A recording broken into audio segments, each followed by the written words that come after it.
রাজধানীর সিডাপ মিলনায়তনে শনিবার বিকেলে ভূরাজনৈতিক নিরাপত্তা প্রেক্ষিত মানবিক করিডোর শীর্ষক আলোচনা সভায় যোগ দেন রাজনীতিবিদ, নিরাপত্তা বিশ্লেষক ও সুশীল সমাজের প্রতিনিধিরা। করিডোরের সাথে জাতীয় নিরাপত্তা জড়িত থাকায় এ বিষয়ে সিদ্ধান্ত নিতে রাজনৈতিক দলসহ অন্যান্য অংশীদারদের সঙ্গে সরকারকে আলোচনা করার আহ্বান জানান বিশেষজ্ঞরা। করিডোরের সঙ্গে জাতীয় নিরাপত্তা জড়িত এ ধরনের কোনো সিদ্ধান্ত এককভাবে সরকারের নেওয়া ঠিক হবে না। আরাকান আর্মিদের জন্য আমি যদি এই সুবিধাটা দেওয়ার চেষ্টা করি, তাহলে যদি তাদের সাথে চুক্তি হয়, তারা কি অথরাইজড? আপনি ইলেকশনের বিষয়ে কোনো কথাই বলেন না, আপনার কোনো স্বচ্ছতা এবং আপনি যে মানবিক করিডোরের বিষয়ে আপনি আজকে এসেছেন, আপনি under which authority you have given appointment to corridor?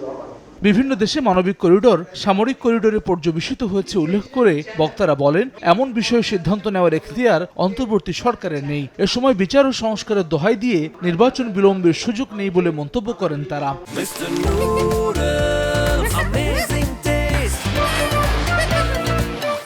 অধিকাংশ ক্ষেত্রে মানবিক করিডোর শেষ পর্যন্ত একটা সামরিক করিডোরে পর্যবেসিত হয়েছে। দেশের জন্য নতুন নতুন বিপদ ডেকে নিয়ে এসে কত বড় একটা সিকিউরিটি ইস্যু আমাদের জন্য আমরা ইনভাইট করছি, কিন্তু বলছে যে না, আমরা কিছু করছি না, আমরা কিছু করিনি। এইটা তো আরো ডেঞ্জারাস। এই বিচারের দোহাই দিয়ে কিংবা সংস্কারের দোহাই দিয়ে এই মুহূর্তে নির্বাচনের দাবিকে উপেক্ষা করার সুযোগ নেই। করিডোর নিয়ে খেলা অব্যাহত রয়েছে অভিযোগ করে বিএনপি নেতা আমির খসরু মাহমুদ চৌধুরী বলেন, করিডোর বাস্তবায়নে কাতারে গোপনে আলোচনা করছে সরকার। শেখ হাসিনার মতো এই সরকারও অন্য দেশের স্বার্থ রক্ষা করছে কিনা এমন প্রশ্ন তোলেন তিনি। বলা হলো যে কি এটা আলোচনাই হয় নাই, হবেও না, কিন্তু আমি তো দেখতে পাচ্ছি আলোচনা অব্যাহত আছে। এই যে কাতারে যেটা আলোচনা হয়েছে এটা আমরা জানি।